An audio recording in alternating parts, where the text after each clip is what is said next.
mengakhiri bedah desa saya hari ini tanggal 7 November 2020. Saya berada di Desa Sakti, tepatnya di Dusun Cemulik, Banjar Tieng Jajang, di mana saya kaget tadi pada saat masuk ke tempat ini. Jadi ada jalan beton yang cukup lebar, cukup panjang. Saya kira tidak ada penduduk. Ya, ternyata penduduk di sini ada 10 kakak ya, 18 kakak, dan itu menjadi satu Banjar, Pak ya? Satu Banjar. Ya memang kalau Persatuan Banjar mungkin tidak memenuhi, tetapi secara geografis ya harus, karena mereka jauh dari pusat pemerintahan desa.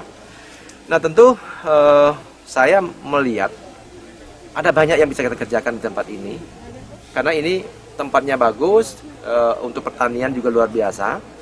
Nah maka pertama, masalah infrastruktur jalan, saya tugaskan tadi Pak Perbekal untuk memastikan segera pembebasan untuk pelebaran jalan. Jalan tadi cuma 3 meter, yang di PC berapa meter dulu? 3 meter. 3 meter. Ya kita lebarkan mungkin 6 meter, sehingga jalan ini tembus sampai ke Biaung, nanti merupakan jalan alternatif. Dan mungkin juga nanti akan menjadi jalan utama.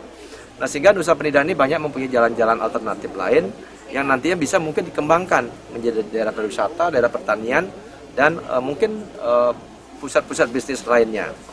Nah, kemudian yang berikutnya terkait dengan tanah pertanian di sini yang luar biasa suburnya. Jadi banyak mangganya, banyak juotnya, ya. Kemudian kacang tanah juga saya lihat daunnya lebar-lebar sekali. Saya kira kacang tanah apa ini kan? Ternyata tanahnya subur. Nah, bayangkan kalau di tempat ini kita bisa bikin embung di agak di atas sedikit, kemudian airnya kita lepas ke bawah, maka tempat ini seperti sawah jadinya. Sehingga ketahanan pangan kita di Nusa Penida itu bisa kita lakukan. Nah kemudian air juga saya tadi tugaskan PDAM. Jadi PDAM tidak boleh nyaman dengan situasi seperti sekarang. PDAM harus memikirkan lompatan-lompatan agar warga kita ini segera tertangani oleh air.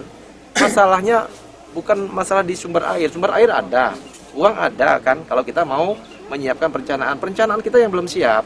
Nah termasuk jalan juga, ya. Jalan ini saya pikir begini. Kita harus segera Pak Kades membuat perencanaan-perencanaan yang ada di Nusa Penida terkait dengan apa yang kita lihat tadi. Jadi kalau perencanaan kita siap, maka untuk mengajukan usulan itu kita lebih dipercaya. Jadi usulan-usulan pun terkait dengan jalan yang kita usulkan tidak sebatas output saja. Oh jalannya halus, jalannya lebar. Jadi kalau bisa usulan-usulan yang kita buat terkait dengan jalan, terkait infrastruktur, sampai nanti masuk ke masalah outcome. Jadi kalau jalan misalnya sampai tadi ke tempat ini, maka akan terjadi pertanian akan hidup, maka pengembangan penduduk akan hidup, akses ke Biaung akan lebih terbuka, sehingga wilayah Nusa Penida ini semuanya akan menjadi berkembang. Nah kalau sampai begitu, saya yakin kalau kita mengajukan anggaran ke pusat akan lebih dipercaya. Nah kalau kita hanya membuat jalan sampai ke sini, lebarnya sekian, pertanyaannya jalan itu bermanfaat nggak, menghasilkan sesuatu nggak? Nah kalau sudah itu tidak dimunculkan, maka mungkin juga usulan kita akan semakin susah. Nah dan yang paling penting ya, saya berharap kepada warga kita semua di Nusa Penida, kita juga di Gelungkung, ya Bapak Ibu yang ikut saya. Mudah-mudahan situasi segera normal.